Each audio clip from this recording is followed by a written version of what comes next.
Aloha kako. Welcome to tonight's show of Kanakanology.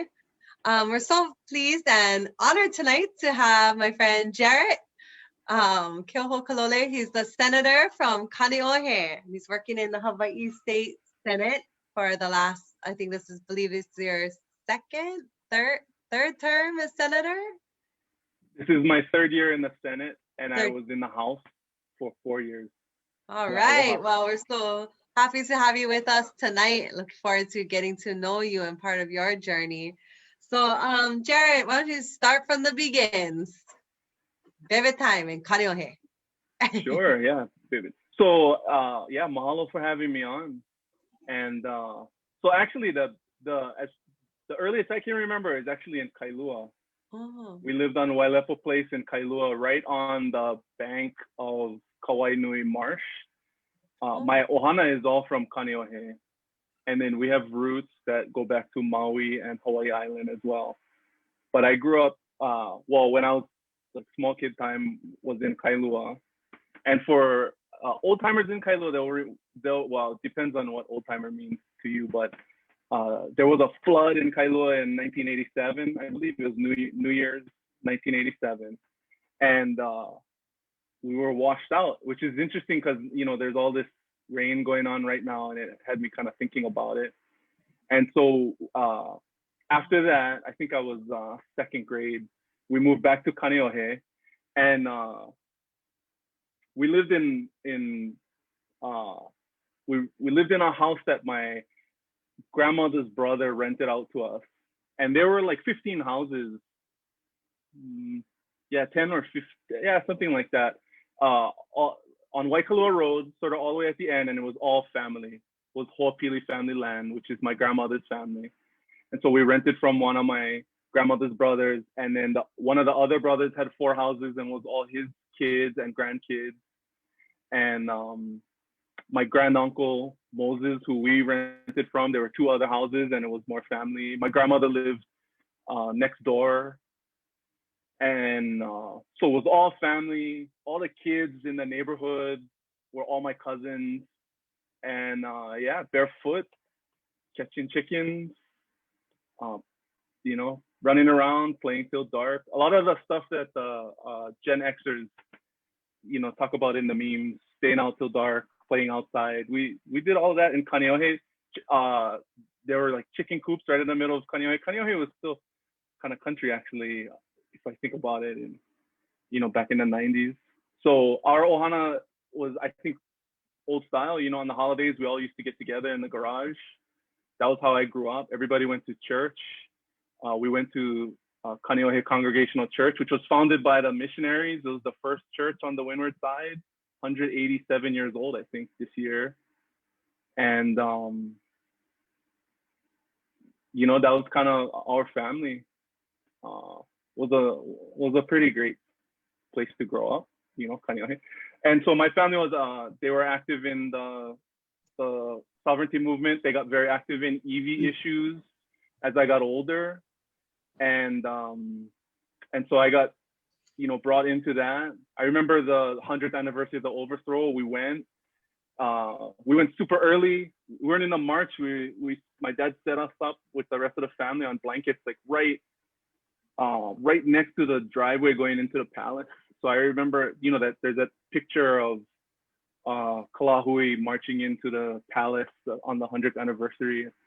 You got all the giants, right? In that front row, the Trasks and Lili Kalaa. And I remember we were right on the side, and I was 10 years old. So that's kind of what I got brought up in. And then after I went to high school, went to UH. Yeah, I just go ahead. I just chiming in with the chihi in there. That's all. Yeah. That was where we were in journalism together, Leah. And right.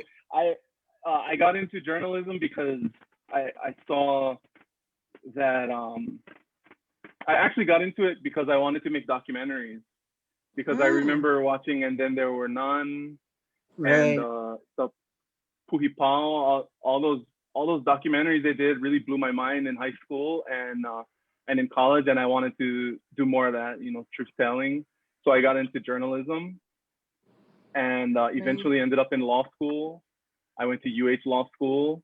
I got a certificate in Native Hawaiian law. I went super hard into the kingdom movement and I did a bunch of research. I wrote in law school, the second year, you got to write a 40-page research paper. I did it on the kingdom.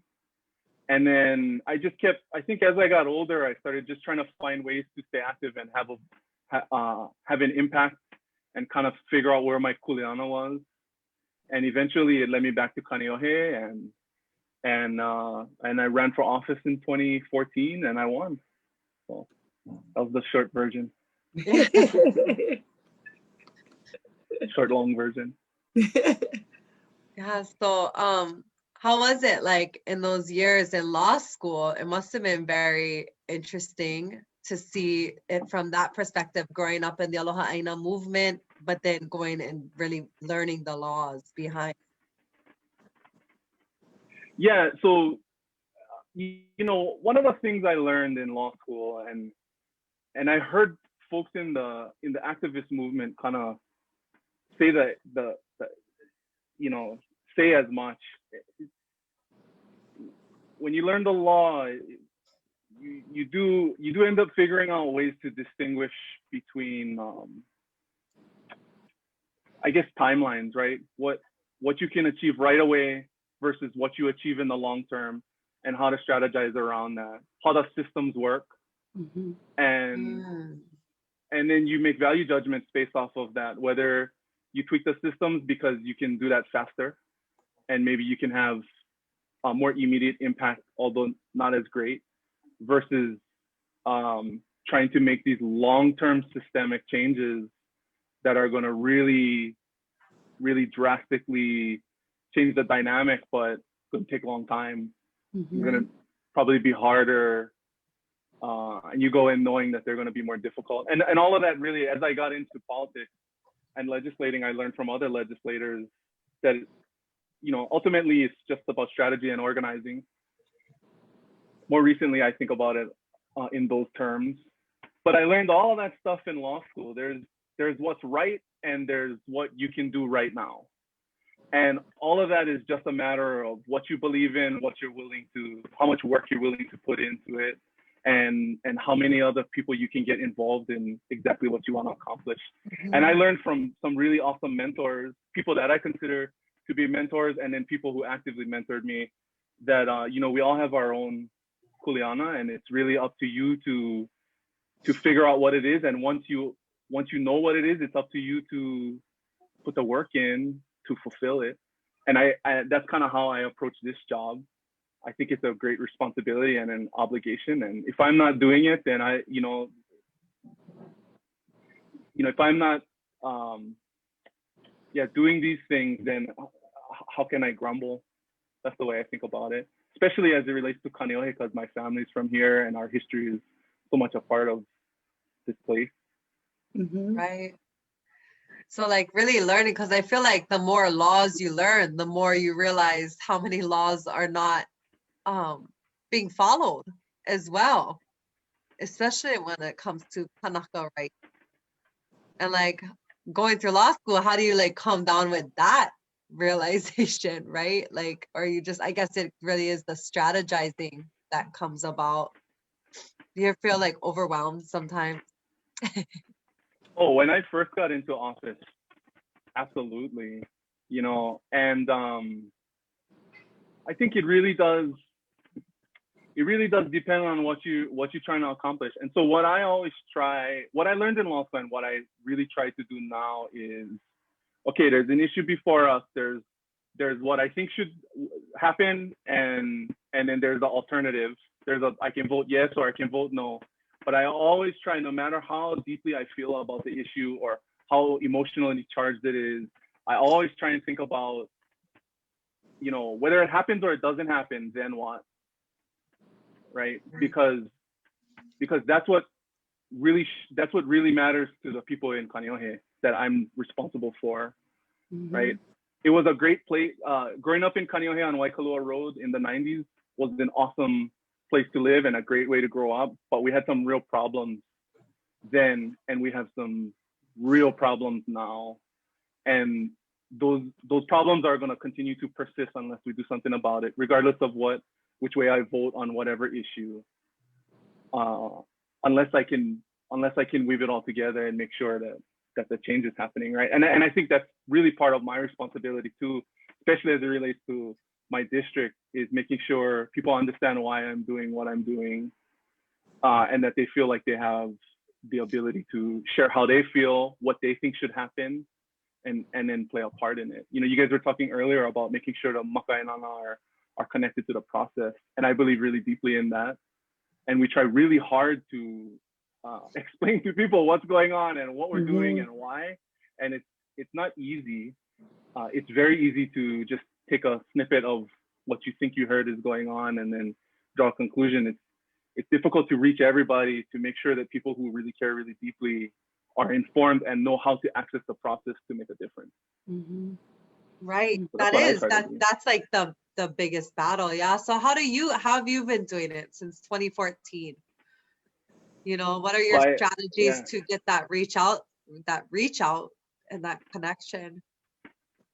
So the first thing I did, and I'm really grateful I learned it this way, is I went and knocked on the doors in my district. You know, I first ran for the House in 2014, 28,000 people in Kaneohe, Kahaluu, Waihole. I walked that whole area. You know, Kahaluu is real country. Kaneohe is suburban, and there are parts of Kaneohe that are urban, that are real dense apartments. And so I met a lot of people from doing that. I was a big underdog when I ran. A lot of people in Honolulu, I would go to these meetings in Honolulu to go meet people and do candidate surveys and interview for endorsements. And they would all tell me, oh, you know, don't worry if you lose. It's a good experience for you. And then I would come back to Kaneohe, I would knock on doors, and I would have people go, who's your father? Who's your uncle? Who's Joe Wally to you? That's my grandfather. Passed away before I was born. You know, and I would meet and I would talk to families who know my family and connect with people, learn a lot about the neighborhoods and the community. Growing up there, I still got a perspective from doing that I wouldn't have got otherwise. And then from there, they know me, I know them, they reach out. And so the personal, to me, that was like a real important, to me, that was a real important like foundation for my position over here now. I did the same thing when I went to the Senate, which included a lot of parts of Kailua. So I got to go back and reconnect to communities over there, walk neighborhoods. So you learn a lot, and then that started it. We try and do proactive information. I went live the first, I think, couple months of the pandemic because I got involved with the Senate Special Committee that was kind of monitoring what was happening. And because there wasn't a lot of information coming out at the time, we started going live. One night I was trying to explain what was going on to my wife, and she was like, you know what, you should, and she started filming me and people started watching. So we always try and just be proactive about putting out information and giving feedback. And, you know, so it's hard to connect to community if you're not trying. Yeah, that's the one, right? So I'm curious about the difference between the House and the Senate. Now that you've had a couple of years here in the Senate, you got, you know, and you had those years in the House, almost half already, yeah? Like half of your time working in the ledges in the House and half in the Senate. What are the big differences to you? And like, how's the power structure and the ability to impact change different between the two? Or like the Konane, I wonder about like the Konane, the House where there's like so much more people versus it's a little bit more tight in the Senate. There's like 26 of you guys or something, in the Senate. Yeah, so I think one of the things that really stuck out at the beginning was in the Senate, you just have less newcomers. Most of the people that serve in the Senate are like me, they served in office in some other place before they ran. Right. Like on Hawaii Island, Lorraine Inouye was the mayor. Drew Kanuha was the chair of the county council. Right. I served in the House in Kaneohe before I ran for the Senate. You have a lot of even Joy. We have Joy. Joy is one of my closest friends in the legislature because we came in together in the House. And Right. so we were new together, and that's really what you get in the House. And I think it's kind of a healthy thing actually, because in the House of Representatives, they're up for re-election every 2 years. It's a smaller district. You got to keep presenting yourself to your constituents. And every 2 years, there's a new crop of 8, 6 new legislators, and you get all these different perspectives. We're seeing it now. The representatives in the House now. Especially the new members, the incoming members. They speak out. They have different perspectives on things. Sometimes there's fights, but I think it's good. So more people in the House makes things a little more complicated. In the Senate, our terms are a little longer, so you have more time to work on stuff. But essentially, it's still the same thing. If you don't listen to your constituents, you're gonna get in trouble. If you don't try and communicate and express what you're doing and why, then you should expect trouble. Maybe there's not as much trouble as folks in the community might want in any given election, but Right. what people see you do and whether they believe that you are working hard and trying to do the right thing, it really does matter, regardless of House or Senate. Right. How do you, as a Native Hawaiian, and work with everybody that is not, that we have this thing that, yes, we're supposedly the United States of America, democracy and all that, and everybody's treated equally, under the law and that, and yet some majority of the laws that are in place as we speak is really pro Native Hawaiians only. And how do they relate this relationship when you become a new representative?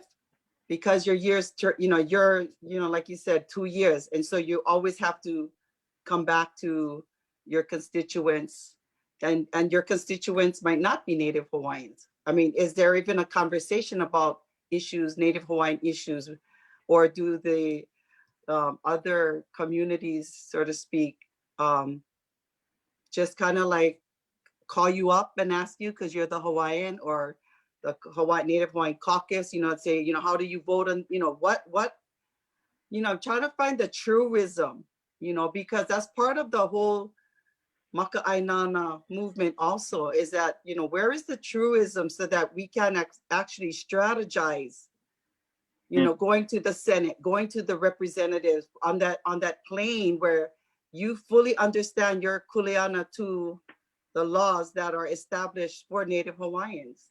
I'm really curious about how you handled it as a Native Hawaiian, as well as your constituents that are not Native Hawaiians. How do they handle that situation? Yeah, that's a deep question.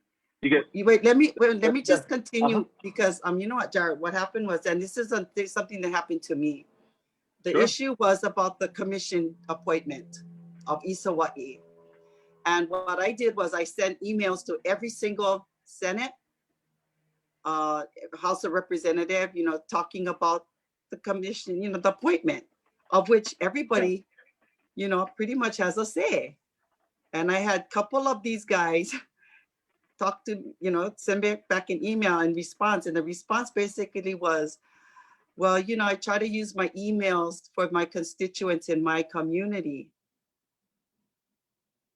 I mean, what does that mean to you? As to me, what it meant was, well, because it's not your Native Hawaiian, this issue is not really your issue.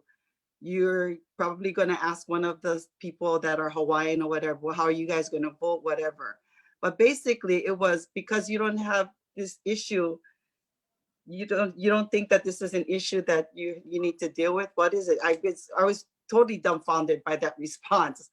So I just wonder how you folks, handle that when it comes up. And it has to come up with every session, So there's like 37 things I want to say okay, about go that ahead. right now. Go ahead. Right? One of them is, I guess it goes back to what I was saying about what I learned in law school. There's the law, and then there's what's actually going on, and there's what you can actually do with all these laws, right? The Constitution says certain amount of state ceded lands revenues need to go to the Office of Hawaiian Affairs. Constitution says DHHL should be fully funded. Constitution says streams prioritization should go to the Aina and Kalo farmers and actual farming in that order. And then there's what actually happens. And there are the systems that have been set up since whenever they began to take the form that they're in now. And you get the results that you get as a result of what exists today. So a lot of the time you have the law over here that says this, and you have what's actually going on, and everybody knows this, and that's part of what the frustration is, especially in the Hawaiian community. But what I learned is it's not just in the Hawaiian community, right? There's problems all over the place in the state of Hawaii. And most of the problems, everybody agrees are problems, and things need to be changed in order to fix them. But how do you change the law to change the reality when the thing was disconnected to begin with, right? And so, running with the last name Keohokalole in a community where only 20% of the population is Hawaiian was something I had to deal with, right? So being Hawaiian in the legislature, brings about issues that I have to address because I'm a Hawaiian that non-Hawaiians don't have to address. But that's not to say that there aren't different challenges for people who are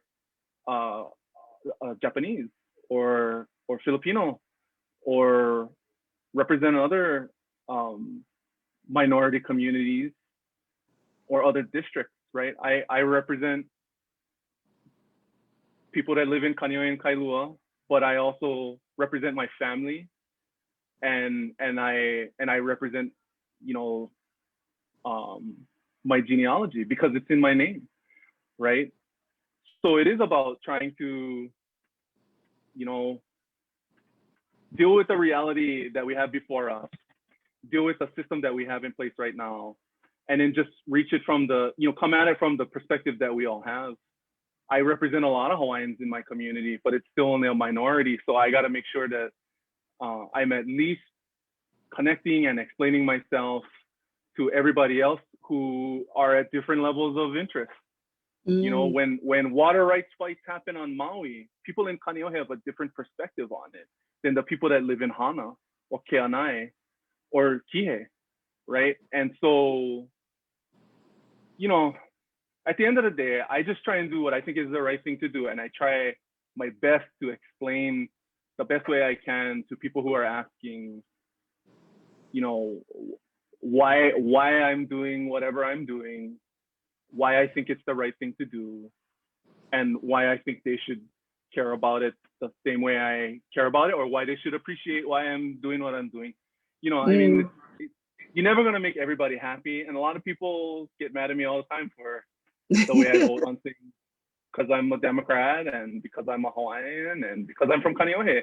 And I just see things differently than town or Maui, that's part of the process. So the more active people in the community are about things they care about, the more influence they're going to have, right? And there's strategy behind that.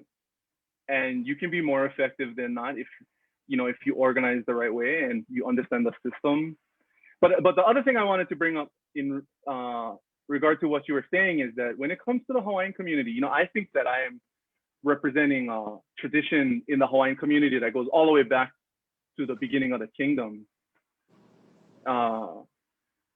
Before me, there was Clayton He and Henry Peters and Danny Kihano, all the way back to the Hui Kalai Aina guys, who, after the U.S. became a territory, all ran for office.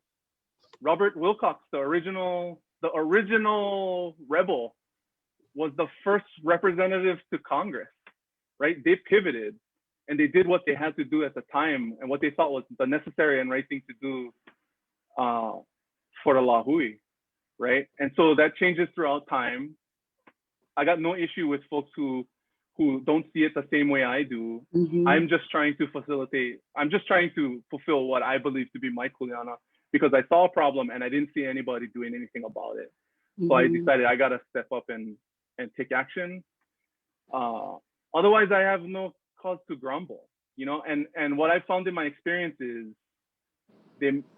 non-Hawaiians may not always agree with the way I see things or my perspective on things, but oftentimes when I'm trying to solve problems that have an impact in the Hawaiian community, they're the same problems that non-Hawaiians are trying to deal with too. It's too expensive to live here. We don't grow enough food. The jobs don't pay enough for kids to survive here. People moving away, right? For me, the most important Hawaiian community issue for me, this is just me, and I respect people who disagree with this or would even criticize this perspective. But from the moment I got into office, to me, the issue that I'm most concerned about in the Lahui is diaspora. Because we can fight for it as hard as we want. Who are we saving it for if our people are not here, right? And Wait, from that excuse me, what perspective, does that mean? that's Leaving, Hawaiians going to moving the, away. leaving to the Wait, mainland. wait, excuse me, Jarrett, what does Yeah, that mean? Yeah. Diaspora means the native people of this land leaving. Diaspora is the term that in the Bible, well, it references the Jews leaving the Holy Land, right? And it's the same thing in the Hawaiian community that I saw was a glaring issue, at least in Kaneohe from my perspective, and I see it now in the broader Hawaiian community. 2020 was the census. I think this is the second time. 2010 was the first where there are more Native Hawaiians outside of Hawaii than in it. And if that trend continues, then, you know, I think that's a problem, right? I think that's a big problem for our community. And when you talk to non-Hawaiians, their kids leaving is a big problem for them too. It's a big problem for everybody. And so I don't think, oftentimes, I don't think Hawaiian community issues are just exclusive to the Hawaiian community, right? And having people who are putting time, effort, and desire into fixing them is not just a Hawaiian thing. That's a Kama'aina thing. That's a everybody thing, you know? Yeah, but some laws are specific to Native Hawaiians, you know. Yeah, but do they? You know, so that's where I'm coming from. When these, you know, and these laws are put in place not because we said so, but because, you know, federal government or whatever happened in our history, you know, put it in place. And as I understand, the HRS statutes actually is a lot of laws that came down from you know, Kamehameha III. You know, a lot of those laws are still in place and stuff, but when it comes up, like on the Mauna, in certain, the EV, you know, and all of these, it's not about changing the law to suit everybody else. It's that the law wasn't even enacted originally how it was intended to be enacted. But yet, I've seen legislative bodies tend to think, let's change the law, instead of dealing with why it was put in place to begin with. That's what I'm saying. But outside of that, yes, I think we all understand that, you know, we live on these islands, you know, we all have similar problems and stuff, but I also know that there's a big also support system out there, you know, supporting Native Hawaiians for finally standing up, or at least challenging, protecting, whatever, you know, you want to call it.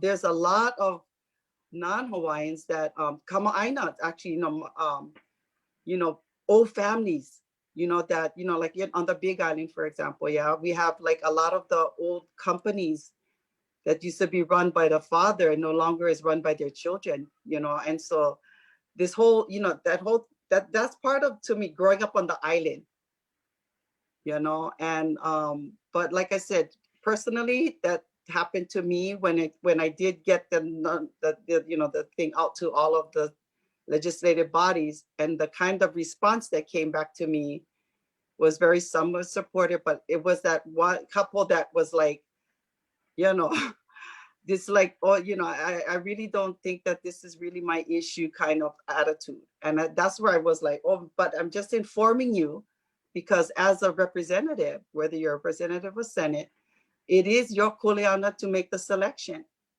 And I just wanted to let you guys know that as homesteaders or beneficiaries who are supposed to be provided this program, I'm just sharing that information with, you know, my support and not support for the person that was going to be appointed. And so, you know, but I just wanted to know, you know, how do you folks deal with it when they call you guys up and go, you know, this is a Native Hawaiian issue, whatever, you know, how do you guys, because, you know, that's a natural tendency, you know, on island kind, you know, talk to each other situation. It's just that there are laws in place that is strictly for Native Hawaiians and that has never been properly implemented. And, you know, when is it going to start going that way that is properly implemented? You know, or is it just every session we're just going to have to keep on doing this? And pretty much that's the feeling that a lot of Maka'ainana is like, no need, you know, no need. Why we got to vote? You know, it's just going to go this way, that way, because we're a minority, whatever the case may be. You know, I feel that, you know, as a representative, as a, you know, you was in a representative and you're also in the House. You know, it's, and I know it's not easy, but, you know, but you're also Native Hawaiian and you know, you're also responsible for people that are not. And I just wanted to hear your opinion on that. So mahalo for that. You know, thank you so much because it's not easy, you know, it's not easy. One of the things that I wanted to bring up, you know, tonight, if, you know, we had an opportunity, because it came up in the newspaper, was about McKinley, you know, and that whole, you know, elephant in the room sometimes. And what I found out from a lot of the articles that have come out, and I asked around, you know, asked different people in the community, I asked people off the street, you know, what do you think about McKinley? You know, do you even know that he was holding something in his hand? You know, you pass there every day in Honolulu, right? And so I'm going to tell you, this is really funny because I'm in Honolulu and I'm asking people in Honolulu and they're like, what? What you mean? He holding something in his hand? You know, I'm like, oh my gosh, you know? And so it kind of like tells you kind of something about, you know, education and where we are up to par as a state even. And then you have somebody like the principal of McKinley making, you know, his statements and stuff. And so I wanted to just find out, you know, how are you guys dealing with it? Because the person that actually put the bill through disagreed with the principal statement in the newspaper. So there must be like some dialogue going on about, does it look like it's gonna happen? I guess I want to try to follow up on that. I don't know. I think if I recall, I don't think it's good. I think it's Paul already. But this is actually, I think, the third year where it was proposed to change the name. Because the first year I remember was actually UH people who wanted to change Dole Street, right? Because it's named after Dole. Yeah. Right. And then Thurston, I mean, you know, I mean, this, so again, that goes back to the system. For me,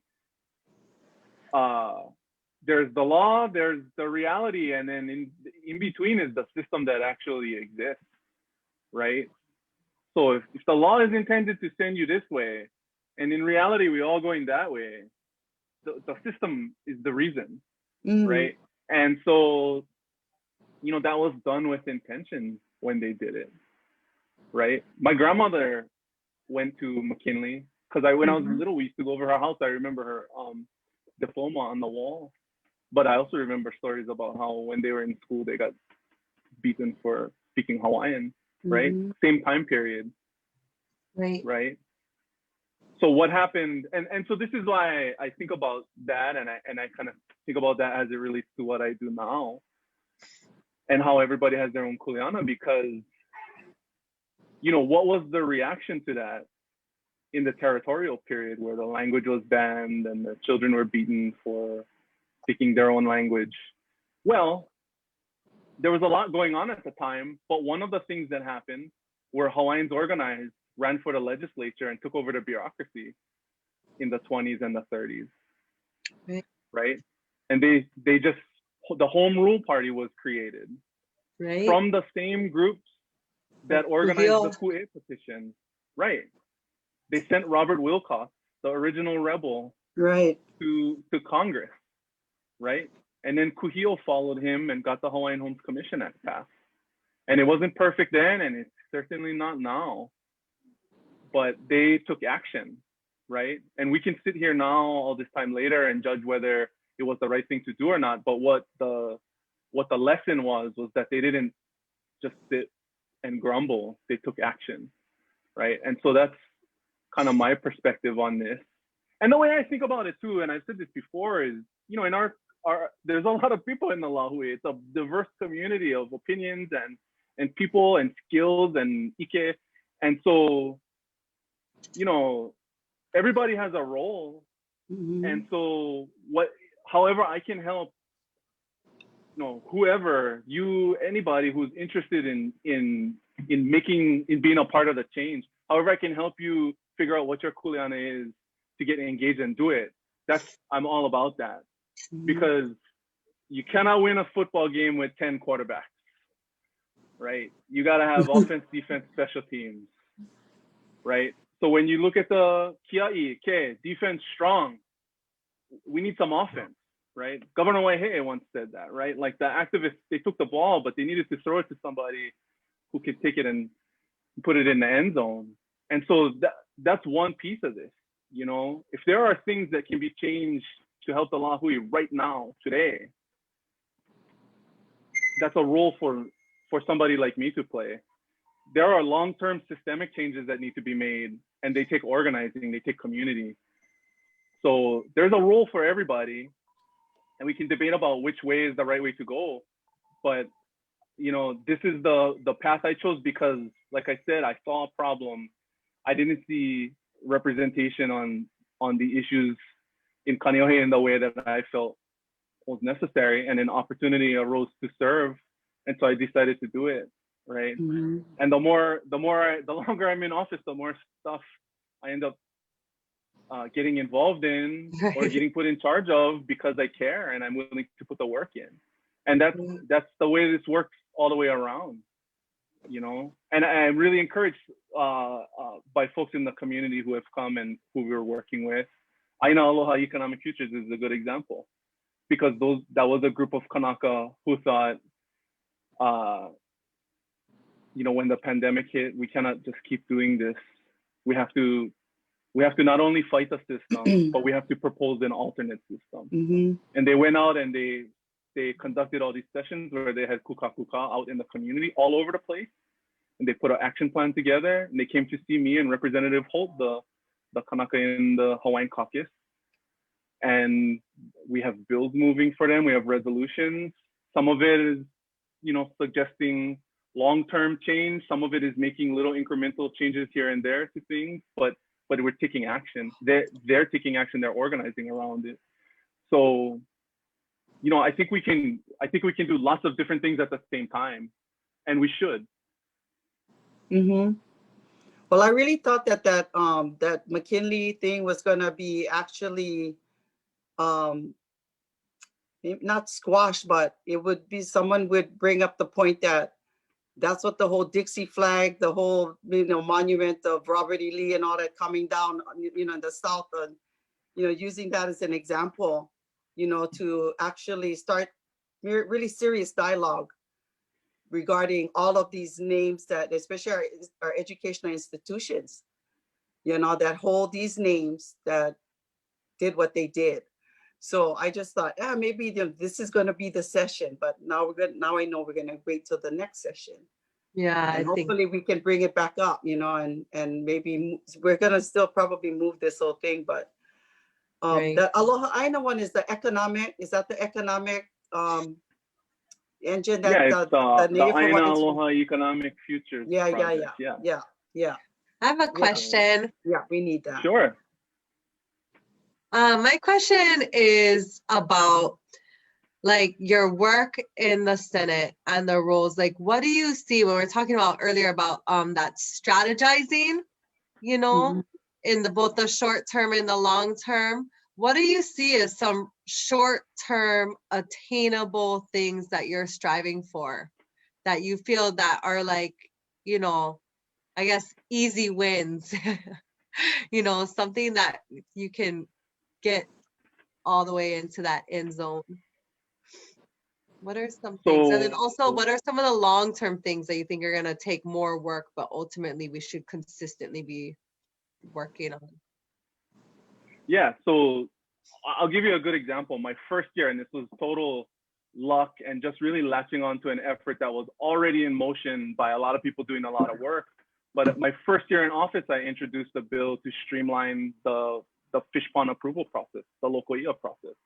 Hmm. And so if you're if there's a local IA in your community and you hui up and you want to take kuleana over it and restore it, the way the system worked before was you got to get approval from the Army Corps of Engineers because it's considered open water, and you got to get a construction permit from the Army if you want to do open water construction. Then you got to get a building permit from the city and county of Honolulu, because if you're gonna fix a local IA, you got to build a wall. So you or whatever the county Right. is, you got to go to the building department and get permission for a wall. Then you got to go see the DLNR and you got to get 4 different permits because you're in a coastal area. You're doing work on Impacts. the ocean. Yeah, you got to do all this stuff. Impacts. So the bill, and then you got to go to the Department of Health and you got to get clean water permitting, and you got to put together a runoff plan and all this kind of stuff just to restore a fish pond that most likely existed hundreds of years in the way that you're intending to restore it to. Mhm. So we did a bill that consolidated all of the different permits you got to get into the DLNR. The hui that organizes just has to fill out one form, and that form contains all the different things in the law that groups that are trying to do that type of work need to do, but you only got to fill out one paper instead of going one to the other, to the other, to the other.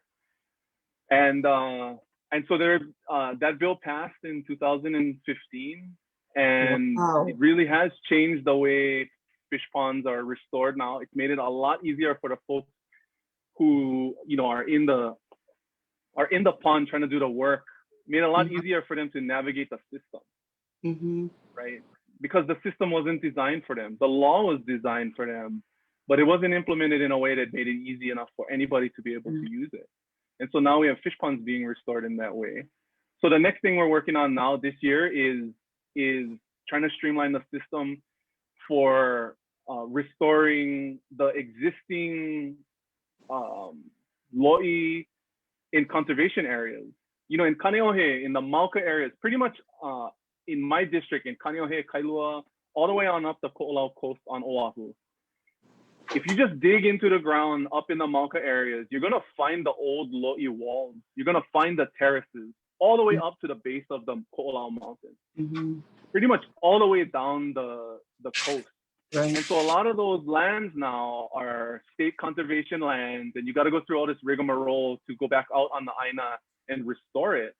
And so that's the next target, is just making it easier for groups who want to hui up and they want to go back and do food production in the old way on the old Aina, and not having to go fill out 25 forms and do an environmental impact statement and all this stuff that was meant for really egregious development to do it, right?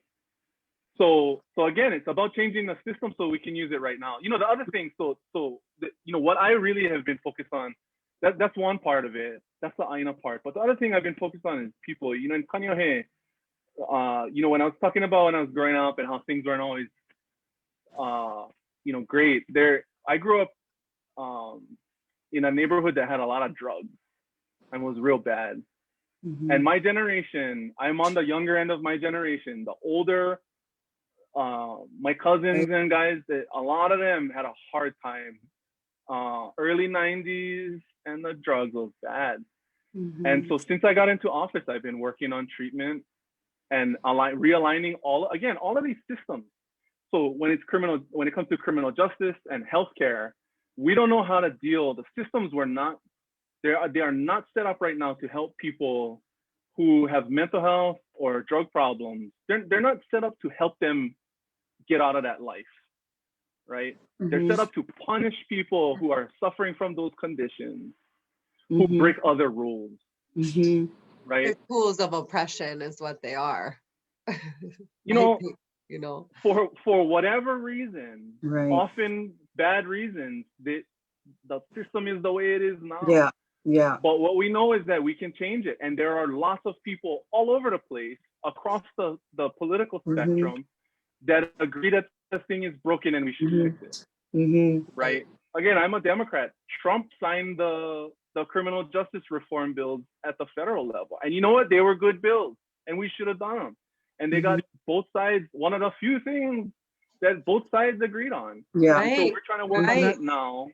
And so on the health committee, one of the things we're doing right now this year is we're trying to realign the healthcare system so that we try so that it's focused on fixing people, helping people get better, as opposed to just addressing folks who got to go in the state hospital, putting folks who sleep on the sidewalk in jail, right? It's not the systems are not set up right now to actually help those people. They're set up to address those problems.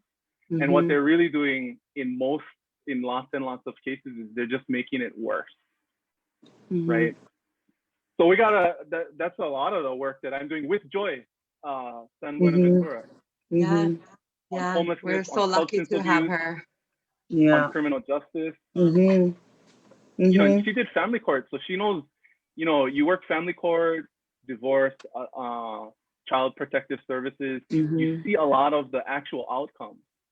When people are having a hard time, when there's drugs, when there's violence, when there's mental health problems, you see the impact on kids. Yeah. Right. And so growing up, seeing a lot of that, we were very lucky. I grew up in we were very fortunate, right? I grew up in a really nice situation, but you know, in our family, we watched it. Yeah. And it ruins families. And our systems aren't designed to help people get better. So that kind of stuff, to me, that's one of the most lahui things we should be doing right now. But everybody is invested in it, and everybody recognizes that there's not enough leadership on it, and we should do something about it right now. So that's kind of what I was talking about earlier. Right. You know, not every Kanaka issue is just a Kanaka issue. Right. I think that's so true, what you say about it being one of the most urgent needs for Lahui. I always think that because here in Puna Makai, we're on our 3rd generation of an ice epidemic, you know, and it's an epidemic in our community and it's broken. You know, I can't even count on my 2 hands how many friends I would lose, you know, my hands and my feet, you know, and so I think about that and how are we going to, you know, how are we going to ku'ilunan, ku'e, and stand up and gain our food sovereignty and gain our rights again when you still sick, you know? So I think that's so true, really, about it. And that's what I really, you know, I think that's what I think about all the time, is when we're having these fights and we talk about the future, you know, fixing things for the future, changing these systems for the future, saving this place for the future. Who are we saving it for? If half our Ohana live on the continent and the other half are in the bushes because they're sick, who are we saving it for? You know, this has got to change, right? And those were problems I saw were not being addressed, especially after I got involved and I started meeting with people in the community who are working on these things, going out to the drug treatment centers and talking with these folks and seeing people I grew up with over there, right? and realizing that there weren't enough people on it who were invested in making change and who cared. There were people who were apprised of the issue, but maybe saw it in a different way or were focused on other priorities. And again, so I'm not that interested in blaming people for the system as it exists now. I'm trying to focus on how we fix it, how we fix it right now, and then how we change the system in the future. So what do you hope, Jarrett? I know, we're still very young, but so what do you hope for in the future? Where do you see your future, your journey, and your chronology taking you? And I also would like to know, something we ask all of our guests, what do you hope your legacy can be?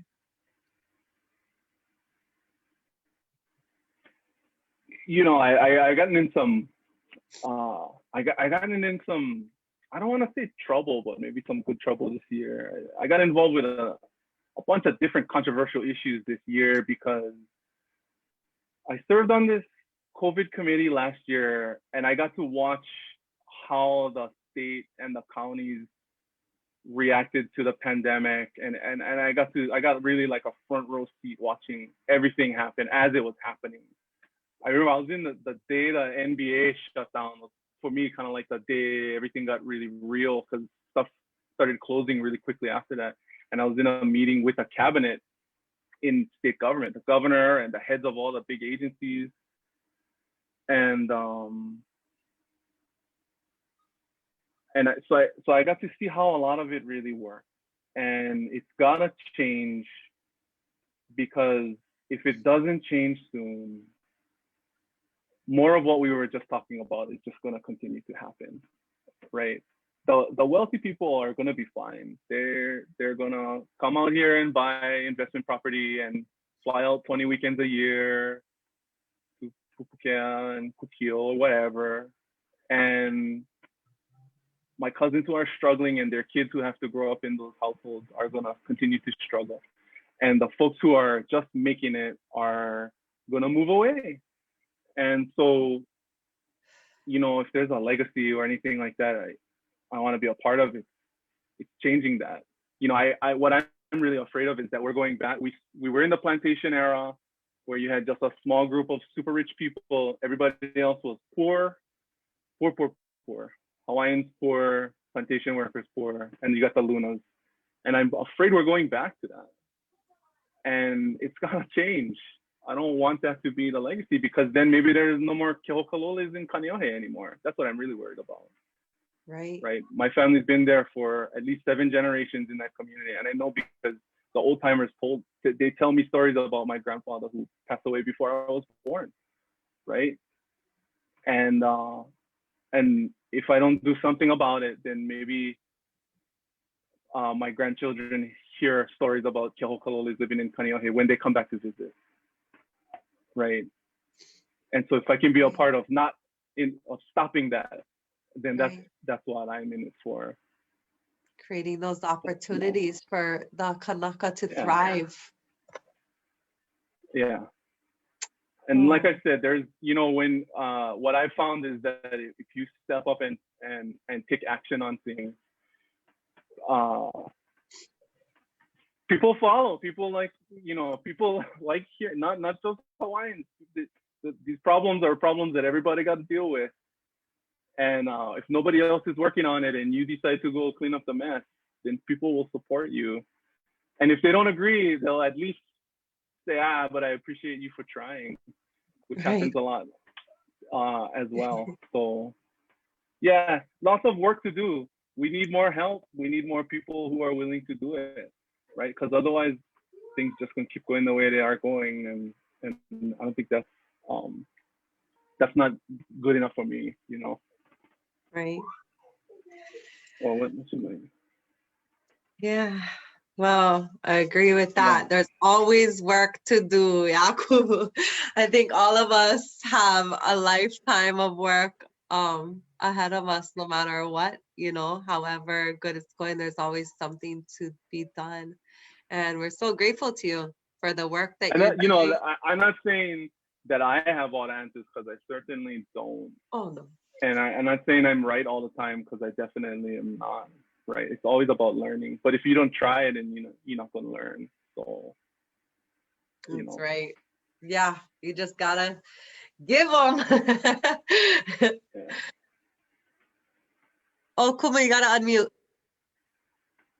I really believe that to some degree, us as Kanaka in the positions that, like your position, that we are actually put in certain positions to be the maka ainana with your people. And just by you explaining this thing that you just explained, that you were amongst the cabinet and seeing how they work and how all of these things, to have come up with, pretty much a really valid concern, very valid concern, especially for me when I'm listening to that.